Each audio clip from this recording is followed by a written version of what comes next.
This podcast is about spoilers and discussion. It's also about spooky stuff. You know, any film that we talk about here, we recommend you see in advance. You've been warned. All right, you primitive screwheads, listen up. What an excellent day for an exorcism. Horror. There is no shortage of monsters to haunt our dreams. Horror. You got red on you. They're coming to get you, Barbara. Horror. Alive! It's alive! Groovy.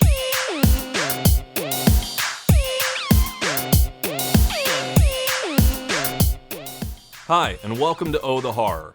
It's a horror movie podcast about classic horror films, modern horror films from a casual's perspective and an expert's perspective. I'm your host, Rob Holmes. And I'm your other host, Steve Allman. And today, we're talking about the 2005 Neil Marshall classic, The Descent. A bit early to call it a classic, but I could actually call it a classic as well. This only came out in I would say 2005. that's like it's a modern day classic. I mean, okay, it came out a little bit over 10 years ago, so yeah, I think so. Yeah, it's a modern day classic in my opinion. I mean, it has all the feelings of something that could be timeless when you look at it down the road. 20 years from now, people will still talk about The Descent. And Not that many people talk about it today, and that's why I think we should talk about it today. Yeah, absolutely. I feel like if you're a horror fan, you know The Descent. Yeah. If you're not a horror fan, you may not know about it. So my perspective of The Descent was in 2005, Lionsgate was basically pumping out whatever horror franchise or film they thought could stick. Sure. And then running with it. Yeah. Saw was huge back then. We got basically anything. The Ring was coming out then. Like, modern horror films were having kind of their resurgence in the spotlight. Sure. I guess you could say. Well, I mean, they were kind of having a resurgence when you think about it. That's so what the there word is. was a little bit of a resurgence going on. The Ring was, I think, 2002, and then The Ring 2 was around 2005. Right. And then it kind of dropped off from there. Some people were starting to get tired of these remake films. Mm-hmm. There was a lot of remakes that were going on at the time. There was a lot of sequel stuff that was going on, especially with the Saw films. They had started out, but then a sequel after sequel after sequel were being generated, one after another. So The Descent was showing something completely new. Now, Neil Marshall had already done another film in 2002 called Dog Soldiers, which is pretty great. It's he's a UK filmmaker. He makes very differing types of films. All of his are none of them are actually the same. Each one's different. Dog Soldiers is about werewolves. The Descent is about, being trapped in a cave and these crawlers. You have Doomsday, which came out, which was mainly a post-apocalyptic style film in the vein of Mad Max. You had a movie like Centurion, which came out, that dealt more with a historical period piece. And now he basically directs episodes of Game of Thrones. He does Game of Thrones, and he's working on a bunch of other stuff as well. But The Descent, when it came out, was something that there was another movie that came out called The Cave, which tried to do the same thing as The Descent did, but in my opinion, and in a lot of people's opinions, failed really hard to capture exactly what he was able to do with The Descent. Right, and this actually evokes, we were talking about H.P. Lovecraft and the Reanimator last episode. Sure. This episode actually reminds me a lot of another H.P. Lovecraft story called The Cave. Yep. It basically takes place where a man gets trapped in a cave and is kind of driven insane because he can't get out, and he's very lost, and he thinks that he is perceiving this sort of creature that is following him and hunting him and pursuing him. Right. And then he emerges out of the cave, and then the creature follows him out, and then he's blinded by the fact that it's just a man that has kind of just been emaciated and pale and gone feral. And we get a lot of those that and much more in The Descent. So let's talk about what makes The Descent so great. So The Descent is not just one horror film. It's kind of a couple thrown into one. You have Sarah, she goes on these trips every year with her friends. In the beginning, you see them on a whitewater rafting thing, which, by the way, those three actresses did that. No stunt doubles, anything. It's an awesomely shot scene as well. It's an amazingly shot scene. It looks like actually intense for a vacation excursion. And these women did this. Yeah. There were no stunt doubles. There was no CG. They were actually whitewater rafting, and they captured all of this, and it looks amazing. Because it's real. Well before early GoPros and dispensable filmmaking methods that are easy to do now. Sure. Like, in 2005, this wasn't that easy to do. No, this type of stuff was kind of hard to do, and I really like the aerial shots that you get in the beginning of this film as well, when you're watching them go through the woods area and traveling to their destinations. So you see that there's this camaraderie between these women in the beginning, and as Sarah is going with her husband and daughter back home, they end up in a crash. A couple pipes go through. Horrific crash. And the way that the gore is shown in that, and the way that it's just so brief, but you know that that the husband and the daughter are just done. Well, less so the daughter, but you know the husband is done. And then it's revealed, you know, that happens. You get the birthday cake and the symbolism of that going on. But what makes this such a great film is that's one part of the horror that she's having to deal with, the loss of family, the loss of loved ones, and then it cuts to a year later, and they're going to go on another trip. This time, they're going to be in the U.S. and in the Appalachian Mountains in North Carolina. Yeah. And getting back to at least the trauma that she has to deal with in the beginning of this film, a lot of the classics that we're used to, Friday the 13th, Nightmare on Elm Street and stuff, they would allude to some sort of trauma that some of the main characters would have, or something, some sort of, but it would be told to us in a story or something like that. Or it would be told into a flashback or something like that, and then you kind of find out what happens. I mean, even in a film like Gremlins, when Phoebe Cates is talking about why she hates Christmas and everything, and she does the Santa story, these are things that we get later on. These aren't things that they kind of show you right away. And that's kind of something that wasn't actually done as early back as 2005. Right. Where our main characters have a trauma that they experience in real time in front of the audience. Yeah. And then we kind of grow or have the passage of time with the audience via like a title sequence or whatever. Right into the film. And it actually, like, as subtle as a note as that is, that actually means a lot for the storytelling and why people take The Descent so seriously as actually a great film. Well, it has that because it's very dramatic in how that early death is depicted and everything that she's going through. And then she meets up with her group of friends. It's a year later. They're in North Carolina. They're going to go spelunking. And originally the idea is they have a cave picked out, and her friend Juno is kind of spearheading this entire thing with their friend Holly and then a couple of their other friends. And you really get to know who these women are. Yeah. Like, you get to hang out with them on this night when they're at this cabin. You really feel like these are real characters that have known each other for years, or even if they're just meeting each other for the first time, like the way Holly's meeting some people for the first time. You really get to see them as actual people. And the thing that happens in most horror films is that the female characters are kind of thrown by the wayside, or there's one strong female character, and that's it. In this film, every female character is a strong female character. And every character is female. And that's a great thing. When you look at how many male characters there are, there's the husband briefly in the beginning. I think. There's the husband briefly in the beginning, and then you see some people at the hospital scene in the background. Right. But that's it. Those are the only male characters in this entire film. Mm-hmm. It is predominantly female characters. The crawlers that we'll get into later, a couple are played by males as well. Those may as well be like agendered by exactly. Those don't really count, but still. Right. So this is a very big female. To me, it's a huge female empowerment film, because watching these women be as badass as they are.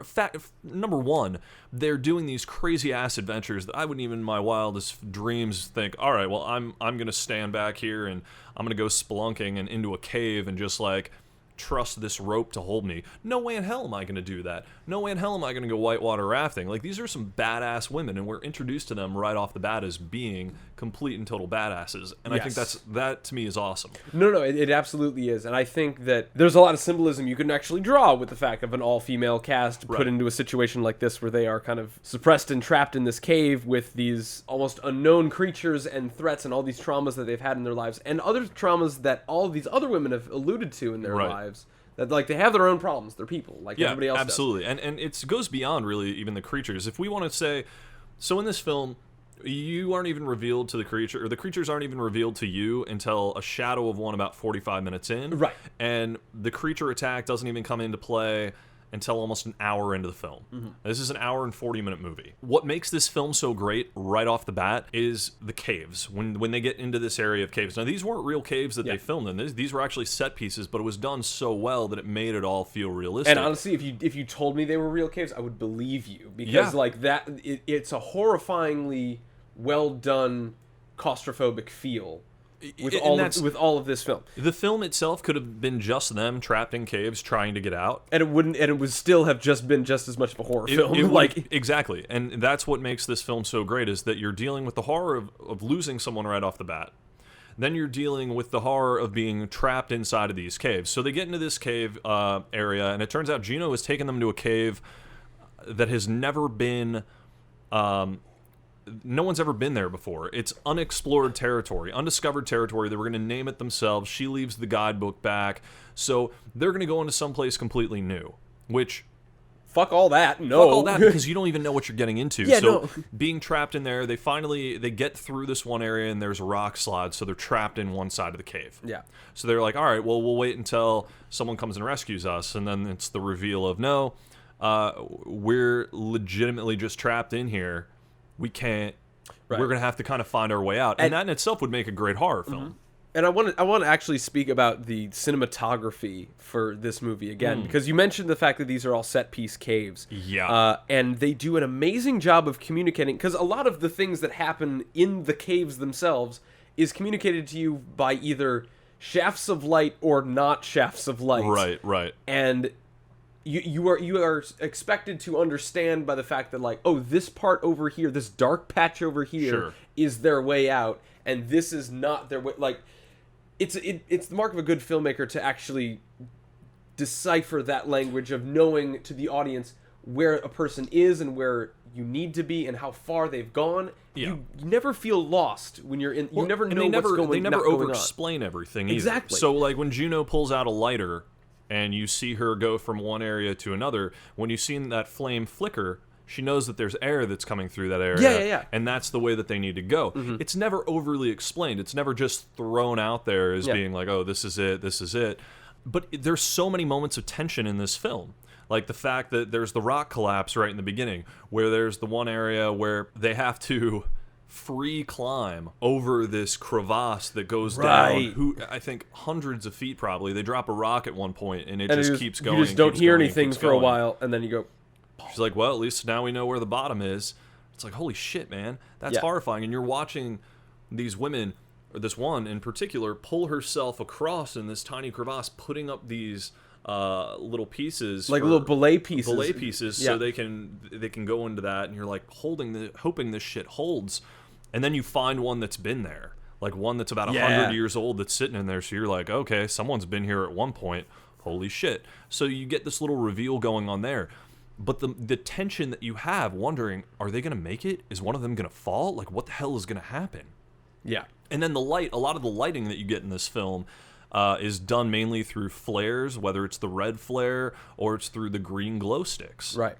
And getting into, like, because we want to try to talk a little bit about the plot, but the real plot of the movie, once they get into the caves and once they get stuck, is them getting out. And any sort of tension that comes with that is based on, you know, these characters bouncing off of each other again, of like who this person is, how this person reacts into a situation, and there's some betrayal stuff that goes on that's alluded to right in the beginning, and then kind of is a reason for why Sarah does what she does at the end with some of the stuff that happens, and then the other betrayal that we'll get into in a little bit.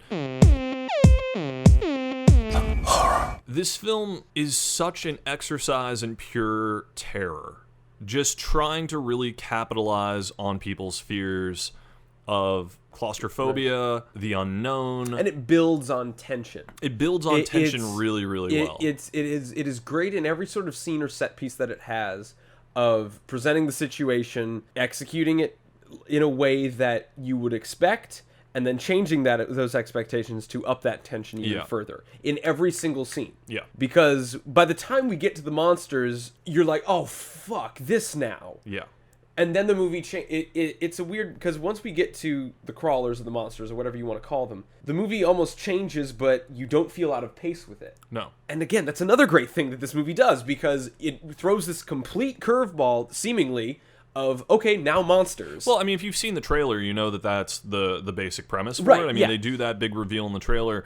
But I remember going into theaters back in 2005 and seeing this film and just being like, wow, This movie is terrifying on its own. Just the fact that these people are trying to get out of these caves, and then you have Holly thinking that she sees light, but it turns out it's the glow of phosphorus. Yeah. And she ends up falling down a shaft and breaking her leg. And then it's like, how the hell are they going to get her out 2 miles down in this cave? And she has this horribly fractured, splintered out, broken leg, spiral fracture, like popped through the leg. I mean, that in itself is grisly as hell. And then and again, a great movie would make you think immediately, like, oh, fuck, man.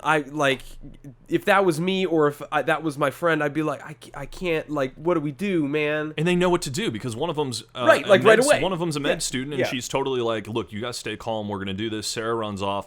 You see her find a helmet from someone who had been down there on an expedition a while ago, so you know that there have been people who have gone down here before. And again, leading like a breadcrumb trail of tension and suspicion, being like, what's going to make this any different from the people that happened 100 years ago? Because like they just have climbing gear that not much has changed in the world of climbing gear. Yeah. In 100 years. Right. And then, Sarah gets the reveal of the crawler, the first one right away, and she thinks by the way, that it's a guy who's down there right away. She sees him, and it runs off, and she's been hearing this noise throughout, and she kind of hears the sound of her daughter as well, and, we get the flashbacks to the cake, the birthday cake that you see in there. And you start to wonder a little bit, like, is she actually seeing these things, or is all this in her head? And then you'd be willing to buy either of them. You'd be totally willing to buy either of them at this point, especially with the trauma that she's already gone through. Exactly. So by the time we actually get to the point where the crawlers are revealed, and it's revealed in such an amazing way, Neil Marshall, when they do the first reveal of the crawler in the silhouette of the shadow of being up there and just kind of drilling down, none of the actors knew that he was actually there. So that shot of him just kind of drooling down and in the silhouette of it was, actresses had no idea that's great. There. He pulled an alien at that point. Right. But then the actual reveal, they had no idea that he was there either. So when they're going through with the camera and she has the night vision on and they're going back and forth and they're going back and all of a sudden you see that first crawler there, none of the actresses knew the crawlers were going to be there. So those initial reactions of like screaming and terror and freaking out. And like when they ate lunch and stuff, they didn't really eat lunch together either. They were separate to kind of keep that animosity and keep that tension and keep that dread there. I'm fascinated at the amount of secrecy that you would like, because it's almost like pulling a prank on your actors just to get a better reaction out of somebody. It's the same thing they did with the Goonies when you see the pirate ship. When the kids saw it originally, they hadn't seen it, except the reactions that Richard Donner got were holy shit and a bunch of 4-letter words that couldn't be in the film. But like these kids were like, bring what? Them back in. So it was in real genuine shock and awe. Yeah. So they refilmed that and whatever, but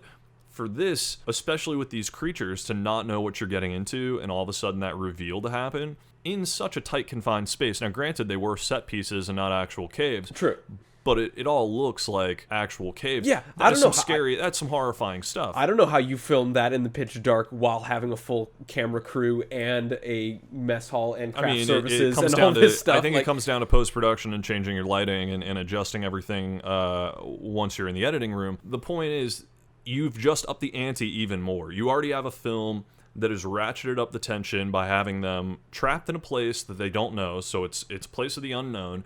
You have someone who's now really injured, and you have someone who's already gone through a bunch of traumatic stuff, and now you're having this thrown on top of it. And a lot of people would think that this is kind of a simple movie, and in a weird way it is. It is to a point, yeah. But there's so much nuance, and there's so many good things that it has going on about it that you can't help but kind of pick it apart. And once you do pick it apart, you realize that there's a lot more going on. Yeah. And I think that's kind of the absolute best thing about this movie, because I think now that we're getting at kind of the ending moments of the film, again with the entire ending that happens, or the intended ending, because we can get. Let's talk about like. Well, let's go into the original attacks, I guess. Sure. So we get into the first crawler attack, and these things are vicious as hell. They go after and they get Holly right away. They rip at her neck and go after her, and Juno just goes fucking ballistic on these crawlers with her pickaxe. And after she kills 2 of them, someone comes up right behind her. I forget the character's name, but she comes up right behind, and all of a sudden, and just whoop, she ends up hitting her through the neck and getting her. And Juno freaks out, and instead of helping her, pulls the pickaxe out and just lets her bleed out. Right. And the girl grabs Juno's necklace and holds it into her hands, and I know that Juno's going through a lot of horrible stuff at that moment, but to not help her friend and to be in that much shock, I guess the shock of she just did this to someone she cared about. Yeah, and because the second that I saw that, I'm like, man, that's a rough thing to do, but like, based on again, it makes sense for who Juno is, because she's a little prideful, she's kind of like, she's not one to easily admit her mistakes, she's kind of like, she's tough. She's a tough one. And that's very indicative of how she deals with things. Right. Where like she kind of moves on, even if it's something as horrific as killing your friend on accident. Right. And then from there, we have the crawler attacks. Everybody's kind of gone off into different areas. Two of the girls have kind of run off. In one area, we have Sarah, who has the camera, has fallen down and has gotten knocked out, and she kind of wakes up in their den. Yeah. She wakes up where there's tons, you have all of the bones of every creature that they've killed, human or not. That's an insane moment. It's so cool. It's just this crazy graveyard of death. And then she sees Holly has been brought down there, and they've torn Holly into pieces. They've started eating away at her. People are yelling out for different names. And so some of the crawlers end up running off. And as she's leaving, the girl who got stabbed through the neck is still alive and has been dragged down to this area. Mm-hmm. And she's still, like, she grabs a hold of Sarah, and Sarah is like, oh my God, and tries to help her, but she says, don't trust Juno. And she sees the necklace, and she grabs the necklace from her and keeps that with her. And we already know that there's some stuff going on, because in the beginning of the film, it's kind of subtly revealed that Juno has been having an affair with Sarah's husband. Yeah. So they've been together. So that's already a betrayal that I think Sarah's been pretty much aware of. I think by that time she kind of knows that this has happened between them. Yeah. So I think there's already a little tension between her and Juno to begin with. But it's been like, it's alluded to, but also not alluded to, because like, do they know, or is it just kind of like they don't talk about it? Or, right. like... Right. And I think that's a really good element of that, to not make it blatant and not to call it out that it's about this guy or something like that. Because that's kind of a weird adult thing to do, because I feel like you get into like situations and relationships with people where if there isn't a suspicion or an like abject knowledge of some betrayal or wrongdoing in a relationship, sometimes you just don't talk about it. Yeah. And that makes it so much worse. Oh no, absolutely. I totally agree on that. And that perfectly translated into how they were describing that betrayal is perfectly done. Oh yeah. So the character who gets stabbed through the neck is Beth. We have two of the other girls, Rebecca and Sam, are still, making their way through the caves, and they end up getting... It looks like they're going to be able to make it out. Juno appears, like, out of there. We find out that these creatures are blind. Yeah. Because they try to go over them, you see the eyes are glazed over white. They base their movements off of sound and smell. So they can't really, if they hear something, one of the girls, her watch goes off and she throws it, and then the thing follows it. The crawler follows it over there and sniffs at it. And they're crawling right over these girls a lot of the time. But they're smart enough to stay quiet on it. In a lot of horror films, the characters freak out right away. Right, yeah. And what's great about this is it's showing, like, no, they want to stay alive. They're resourceful. They're totally smart. Resourceful, and they're totally smart about it.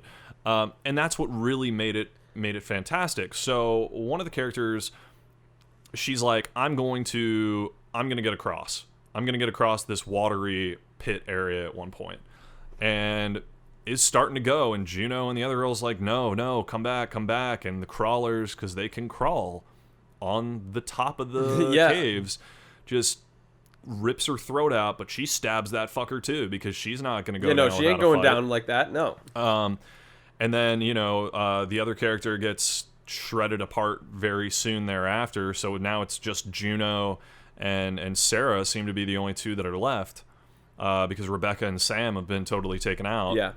So at this point, Juno jumps, and I was a little confused because I didn't realize it was a different cliff from the earlier one that they had gone through. So when she jumps off that and hits the water, I was like, oh, okay, so this was a different one. Yeah. Because it had that same, like... It is, and it like again, it kind of got it only got confusing in the end because we were moving so fast, moving so quickly from place place to place. You're going from here to there to the other. You have Sarah battling these things in their bloody pit of carnage. She's soaked in blood and gore, just coming out of the water, fighting a female version of the crawler. Right. Kills them, stabs it in the eye with what looks like a horn of some sort or a part of an antler. I don't know. And then just bashes another one, skull in. I mean, she's going total badass on him. Yeah. And Juno's already gone badass on him. So you have your top two, like the ones who have destroyed the most crawlers left. Juno gets attacked underwater. Fucking pulls the knife that was in the one and rips it out. Rips it out of it. It bleeds out everywhere. She gets out and meets up with Sarah, and Sarah's like, "Did you see Beth die?" Yeah. And Juno says, "Yes." And you're just like, man, fuck, man, awesome. Oh shit, because you can tell that there's this. She's totally lying about it, and because they've been in tension almost the whole movie because of stuff, and it's that simple yes, while not alluding to much, says everything. It confirms the cheating. It confirms everything. It confirms every issue she ever had with her, all in one, I think. Well, it's in a weird way. Like I have heard of and seen a lot of arguments happen with not just women, but like people. Yeah. Where there, like an argument doesn't even happen, but it happens in a way that is it's over before it even begins. Right. And that's exactly one of those things. It's one of those perfect moments where, like, you're about to kind of lay into somebody, and it just, like, you're just, fuck, man. Like, where do you even begin with you? Right. And that's probably one of the bigger heartbreaking moments because, again, it didn't need to say anything. It didn't need to explain anything away with any of those actions. It did the great filmmaking thing of showing and not telling, but telling by showing. Right. Now, at this point, they keep making it through the caves, and they fight off a bunch more crawlers. Sarah goes crazy on them by gouging out the eyes of some of them, slashing them into pieces, and Juno... At this point, Sarah kind of loses it. Oh, I mean, she's soaked in blood when Juno sees her. She's just like, what have you gone through? Mm-hmm. And it was almost... Watching Sarah come out of that bloody gore at one point was almost like a rebirth for her. Yeah, absolutely. It was like her rebirth into becoming... her rebirth into becoming this... almost like one of those feral beasts, just going out there and just wanting to survive and doing anything that she has to in order to make it. And the fact that she does the eye gouge on it, too, is just so vicious. She actually bites one of their necks open the way that they did to Holly at one point. Right. So she is gone beyond the point of... She has nothing left to lose. I mean, she's lost her kid, she's lost everything. In a weird way, I feel like this is kind of the metaphor of her becoming, like, unshackled to the extreme because she was clearly being held back by the trauma that she'd experienced before, and by the end of this, she has, like, completely lost it. Completely. And absolutely. And too far gone. Mm-hmm. Not to the where it's therapeutic, where like there's an easy way to come out of this, but like she has bathed in this new trauma now, to where she's lost herself. Oh yeah, and you have Juno bashes in the skull of one of the other crawlers, and has fought off a couple of them, and is killed a bunch. So they're it's just the two of them at this point, and they're looking at each other, and Sarah just lets the Juno's necklace fall down out of her hand a bit. Yeah. And Juno sees it, and it's just this, oh fuck, you got me look. And then, see, I almost expected Juno to not even care at that point. I mean, yeah, by that point, because of all the shit that happened. But more of it just like, well, you got me. Yeah, I guess. yeah. Like, it's kind of this fucked up moment. It's like, yeah, you caught me in the sly. But then for when you hear these crawlers starting to get closer, and then Sarah just takes the pick and right into the side of Juno's knee. Yeah. And then Juno screams and falls down and like... or not even falls down. She doesn't even fall down. She stands there, pulls the pick out, and is ready to fight these crawlers. And then one after another, after another, after another, after another appear. And all we hear... We don't know her fate. We just hear her scream. But scream is in like she's fighting stuff off. Yeah, she's going Rambo and Sarah is running and falling, And this is where it gets, you know, it's interesting at this point because you see her fall and then the light changes. She wakes up. She crawls up in this very picturesque moment of her crawling up all the bones to get to the shaft of light to get her escape, and you see her emerge from just dirt, and roots and everything, just pulling her way out, covered in gore, saturated in just filth, gasping for air. It's a very liberating absolutely sort of thing. Yeah. Runs, gets to one of the trucks, drives off, pulls over to the side of the road, vomits, and we pull back and we see the ghost of Juno sitting in there just bleeding out. Right. And originally in the theatrical version, that's where it ends. Okay. So in the theatrical cut, it ends there. So Sarah has escaped. So I didn't know that. Okay, yeah, that is the original theatrical cut. In the director's cut, because I guess the studio wanted options for a sequel and they didn't want it to be such a dark ending. Right. She wakes up after she sees the ghost of Juno. She wakes up and she's still in the cave. She looks up and she sees her daughter and she sees the cake. Mm-hmm. And then it pulls back and you see the same glow, but it's from the flare or from the torch that she had. Yeah. And she's sitting there. Almost kind of just glazed over face. Just glazed over face, accepting what's about to happen. Yeah, and then we just zoom We zoom out as we hear crawlers getting closer and closer and closer, and you see that there's no exit anywhere near. Yeah, there's no light, there's no nothing. In the pocket of a cave, and that's it. And then the movie ends. And it's really only a 30-second extra scene.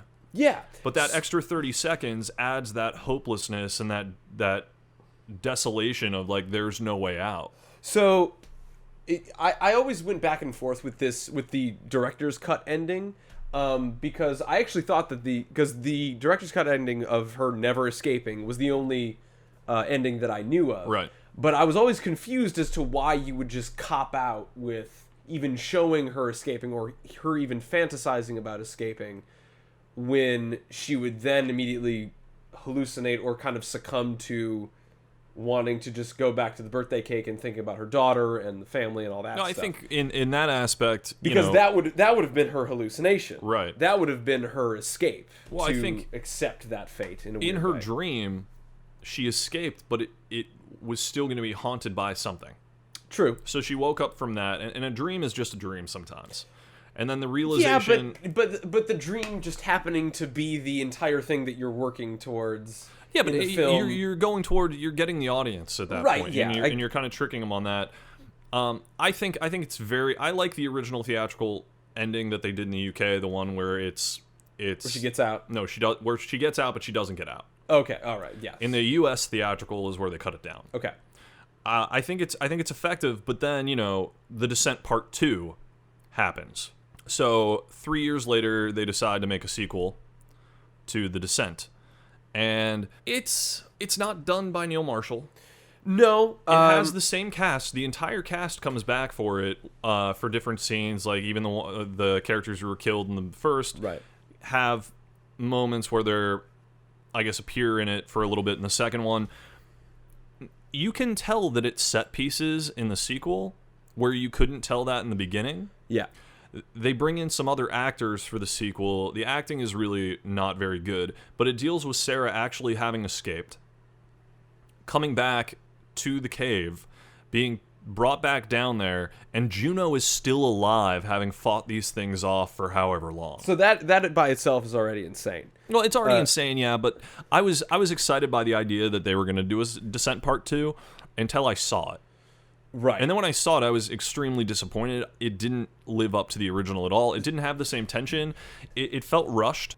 It felt incomplete. So I think my main question is, do you think that there's any sort of scenario that The Descent even needs a sequel? Because I say no. Because I think this question is kind of indicative of, well, can any movie theoretically have a sequel? And the answer is, of course, because wait till Hollywood does it. Yeah, any movie can theoretically have a sequel to it, and that's fine. If Neil Marshall had directed the sequel, I think it could have been great. I think you could always say there can be a part 2. You can pick up where part 1 left off, and even with it seems like she's trapped down there forever, and you hear, we never see Juno get killed. We know that there's been some stuff that's happened there. There's breadcrumbs. There's breadcrumbs, and there definitely could be a sequel. I don't think it's a necessary thing to do. No. I think for a lot of films it's not necessary to have a sequel, but, inevitably most do. Right. And I think, getting back to the original ending of The Descent, I would almost want to call it perfect, but now hearing that the studio wanted sequel options, and so make 2 sort of ish endings, and then we'll cut around it. To me, that sort of dream sequence of her getting out, it almost doesn't feel like it needs to be in the movie if it was filmed before it went to U.S. distribution. Oh, really? Yeah. So this is a UK film that was meant to come out in the UK and then got U.S. distribution.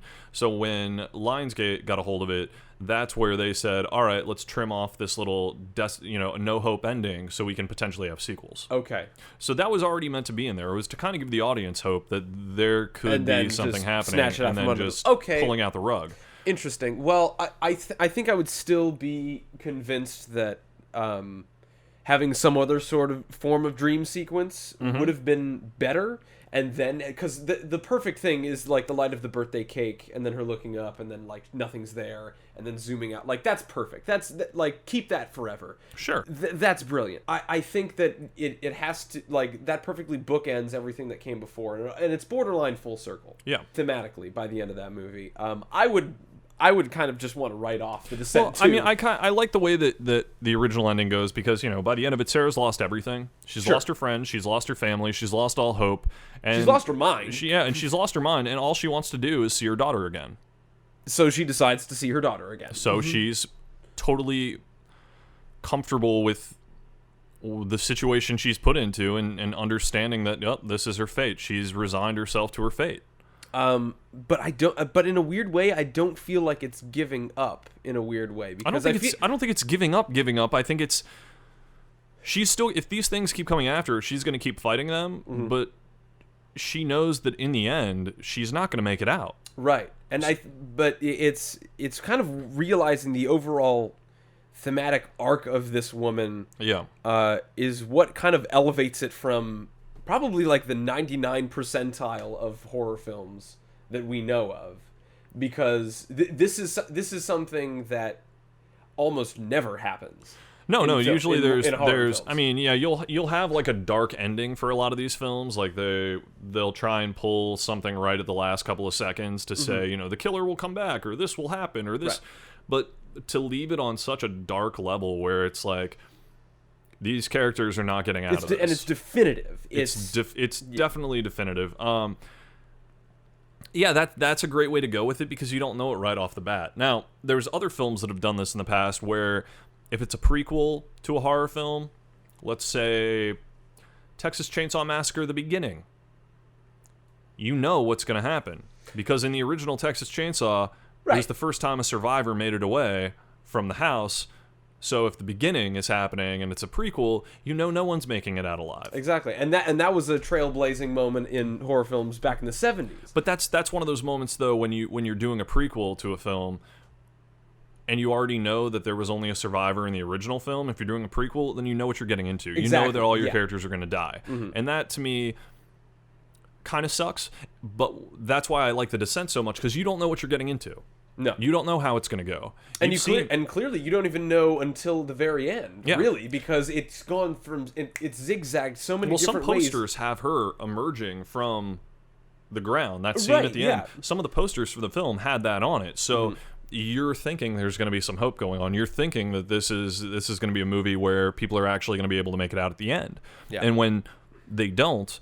Or when, you get that, did they make it out? Did they not make it out? And even if, let's say, we go off the theatrical version in the U.S. where she made it out and she's haunted by the ghost of Juno at this point. Her life sucks anyway. I mean, yeah. She's lost everybody and, already and everything okay, like I've got a ghost following me. I've already got a girl with a birthday cake following me around. Join the club. Like, that's... Well, she's already haunted by that. And, she's haunted. At one point, she has the dream sequence where she wakes up and the pipe shoots through her head when she's in the cabin. Yeah. And then she wakes up and it's, that this has been haunting her every single night. She can't really sleep. When people bring up the idea of kids in the future, she winces at that. I mean, she's gone through pure hell. The best thing, in a fucked up way that's happened to her is all of this terrible stuff, because she was able to reemerge out of it stronger and a badass and able to kill these crawlers and kill the things that are coming after her, and then she's the dominant force.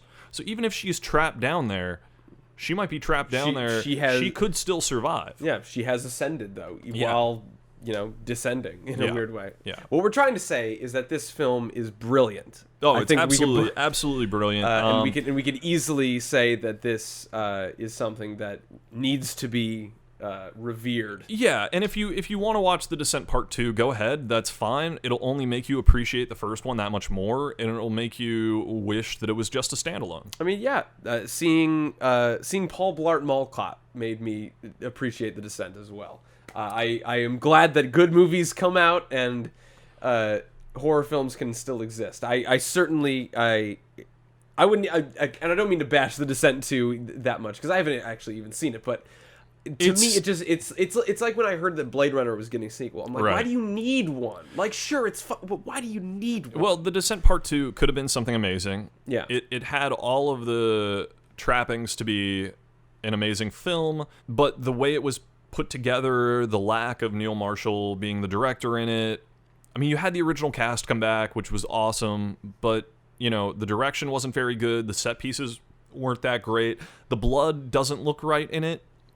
Stuff in the film just doesn't look right. It looks like someone who was not nearly as experienced put this film together and did not have the finesse that Neil Marshall has. No, that's very clear. Very because he's got a lot to spare. Right, clearly. Right. Because he's made some bang up films and bang up work in the past. So I think we can definitely shut the book on The Descent in this being like an unmitigated classic for sure. Yeah, absolutely. This is definitely a film that has many, many layers of horror on top of it. And one of the original things was people had questioned, were the crawlers even real? Or was this Sarah going crazy and killing everybody? And there were moments in the film that there was a moment in the film that would have been kind of a reveal to give that away a bit, but Neil Marshall took that out. I'm not sure exactly what it was, but he took something out that could have been... That made it a bit like, ooh, was it really the crawlers, or was it Sarah going crazy? I like the inclusion of the crawlers. I think it adds another level of terror and a great element to it. And I think another red herring of, a psychological twist on the crawlers would kind of throw it off balance in a weird way. Right. Where you're like, really? Because sometimes a movie like that of a twist makes it good, but this isn't really a movie about twists. No. It's more a series of escalating tension and you being 100% sure about the risks involved. Oh, absolutely. And that to me is worth its weight in gold. Yeah. So, that is going to do it for us here. This episode of Oh the Horror. Thank you so much for listening. You can feel free to check us out on Twitter, on Facebook. Just follow our names. iTunes, Stitcher. Yes, you can follow us everywhere. At Oh the Horrorcast at gmail.com and on Twitter as well. Thank you so much for listening. I have been the newbie, Steve Allman. And I'm the expert, Rob Holmes. We'll see you guys next time. Look at me, Damien. It's all for you. Now, it is time to keep your appointment with the Wicker Man. When there's no more room in hell, the dead will walk here.